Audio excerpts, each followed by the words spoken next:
welcome to Dante Arms Gaming and Tech News Update episode 9. So to kick things off with, 6 days ago, to get ahead of the curve, Intel released specs on their new server CPU, which is their 14nm 48-core Cascade Lake AP Xenon. 1 day later, AMD at their next Horizon event not only lifted the lid on their 7nm process that they've been working on, but their EPYC 2 64-core 128-thread CPUs, again for the server industry. So this is huge. This is massive for data centers and servers, and also giving Intel real competition. 64 cores and 128 threads, or 28 cores and 56 threads. You do the maths. So more is better according to AMD, which obviously we will see, and in the link in the description below will be the next Horizon full event that you can click on and go and have a look at. So AMD's current 32-core 64-thread CPU in the server market is roughly around £3,314, which I will bring over here. This is from Scan. So yeah, this is their 32-core 64-thread server CPU, and like I said, it's around £3,314. Taking into account Intel's server CPU is around £3,319, and it's only 22 cores and 44 threads. So giving you a bit more bang for your buck in the server market with AMD over Intel, and yeah, starting to really catch up. We're starting to give Intel a lot of competition, which is good. It's something that we need, not only in the server industry, but also in the consumer market, like myself and you guys out there as well. So there's a bit of a difference with the server market. Their systems, they upgrade every 18 months to 2 years. And with AMD's new EPYC CPU, it's just a case of updating the BIOS on the old CPU, taking it out, installing a new one, and away you go. Intel's new Cascade Lake, however, is a whole new socket. So CPU, motherboard, RAM, everything else that goes with it is then getting much more costly compared to AMD's forwards and backwards compatible or compatibility that they have. So that's sort of the pricing, really. If we go on to look at Skylake and go let's go high to low. The highest, the Intel Xenon Platinum, is around £9,000, which is quite a bit of money. Whereas AMD socket and their highest price is around £4,094. So yeah, massive difference there, and one that you can see, and that's 28 cores, 56 threads, compared to half the price with 32 cores and 64 threads. So again, massive difference with AMD bringing in some real competition to the market for servers and consumers alike. So AMD obviously takes a more modular approach with this second gen server CPU. So I've got a picture here and we'll bring it up. So EPYC 2 is basically the 14nm IO die in the middle, and the reason they put this die here is because IO doesn't scale. So they wanted a more mature architecture to be holding the IO. Around it you can see 8 dies, these little ones here, and each die holds up to 8 CPUs, and these are based on Zen 2 and are 7nm. So you're getting much more performance, obviously much better power efficiency. Also with these chiplets on either side, you have reduced latency, better interfacing with up to 4 terabytes of RAM per socket on PCI 4.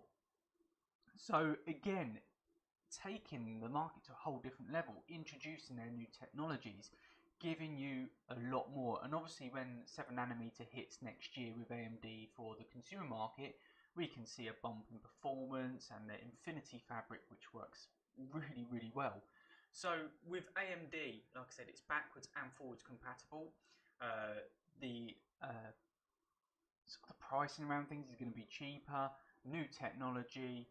The Infinity fabric works amazing. Obviously on Threadripper you had 4 dies, 2 are retroactive, 2 that were not. So for them to make a 32 core 64 thread CPU is to basically activate the other 2 dies, and that's it. They just took it from the consumer market over to the server market, and away they went.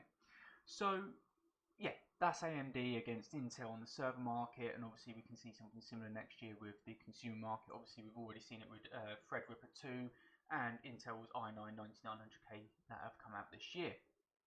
So moving on over to the death of the 2080 Ti's, and this is something that is very, very interesting, very important. Nvidia about 4 or 5 weeks ago released a 20 series RTX cards with their Turing architecture, which is brilliant. However, since then there have been quite a few issues, and a lot of disgruntled 2080 Ti Founders Edition owners as well. So threads have been popping up all over the place with these issues. And just before we go on to that a little bit more, a concerning factor is that quite a high percentage have been returned. Not only that, is Nvidia are using different manufacturers that use different thermal pads. So for instance, you could have a range of poor to very high quality thermal pads on one GPU. So if the memory or the chokes are heating up, that's obviously going to heat up the die, which is going to cause the card to fail. And yeah, for me, if you're going to use one supplier, use one supplier. And using different suppliers is going to cause issues. So some 2080 Ti's are going to burn out, or the degradation is going to be a lot quicker than others, especially if you're overclocking, because obviously you're pumping more power into the cards, and they do have a power limit which is causing clocks to not go as high as they should be. So the issues such as frequencies being locked, artifacting, or just simply freezing and locking you out are the main reasons, or the main points that the 2080 Ti Founders Edition owners are seeing. Not only this is obviously Nvidia have given their IOB partners the Founders Edition PCBs and let them go on with those. So kind of a bit of a kick in the teeth to Nvidia's AIB partners by basically saying, well, we're coming into the market, we're going to give you our card, not give you a lot of margin, so you're going to have to do something fancy to make that up without sort of no real backup to that. Normally what would happen is Nvidia would release the blueprints to their AIB partners so they could go out and create their own cards, like we've seen with EVGA's 10 series, the Pascal series. They brought out their own cards and away they went. So yeah, bit of a kick from Nvidia there. And like I said again, their 2080 Ti cards are basically dying.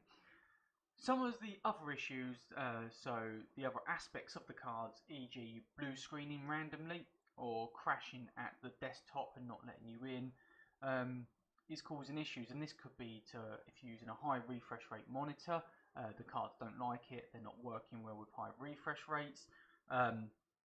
You've got particular games and parts in games that are crashing cards and locking them, shutting down the system, then rebooting it again does sort of reset it, but again it's going to happen in that particular game.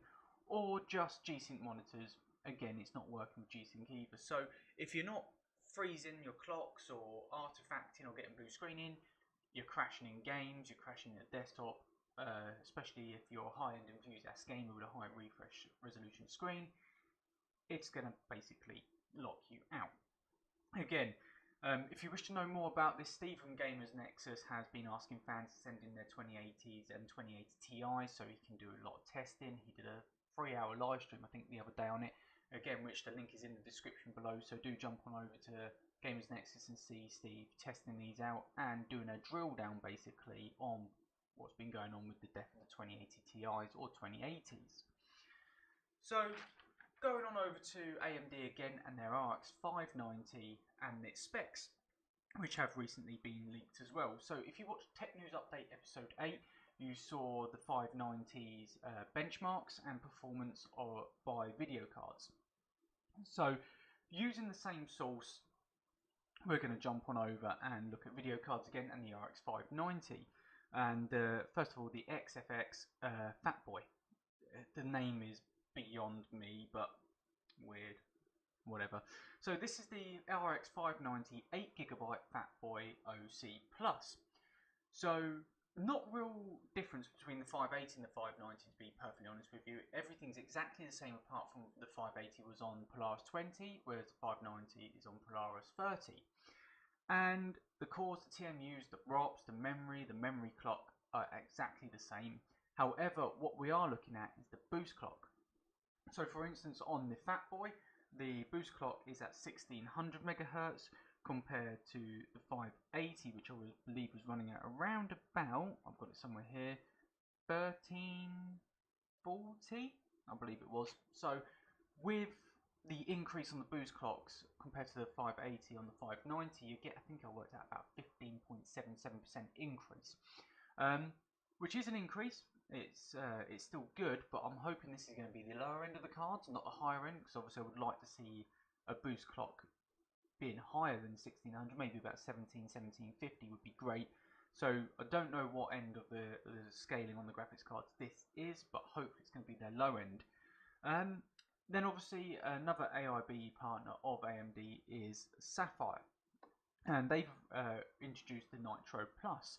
So again, exactly the same, apart from the boost clocks on this are at 1560, which over the 580 is about a 9.2%, if you're going to round it down, 9% increase on the 580 Nitro Plus.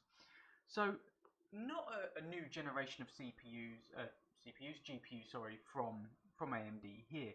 Obviously they had to release something because Nvidia brought out the 20 series, so AMD have kicked back saying we've got a new series of GPUs.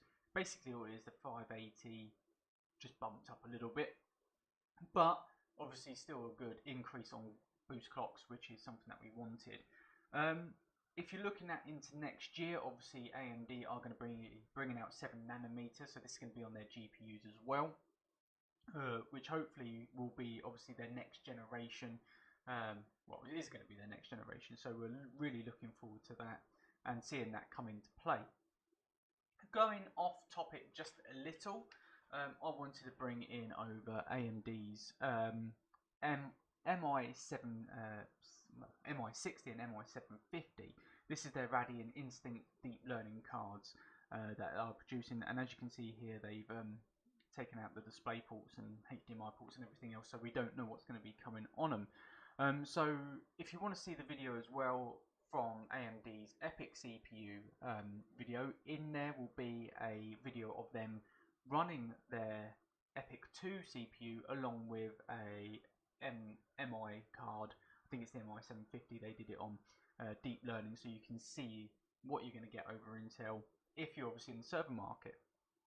So yeah, that I think they're going to be released on the 18th of November. I think it's actually this year that they'll be releasing it. So that's everything that we have time for at the moment. If you did like the video, then please do give me a thumbs up. Please do hit that subscribe button and click the bell icon for more updates from myself. And I will see you all in the next video.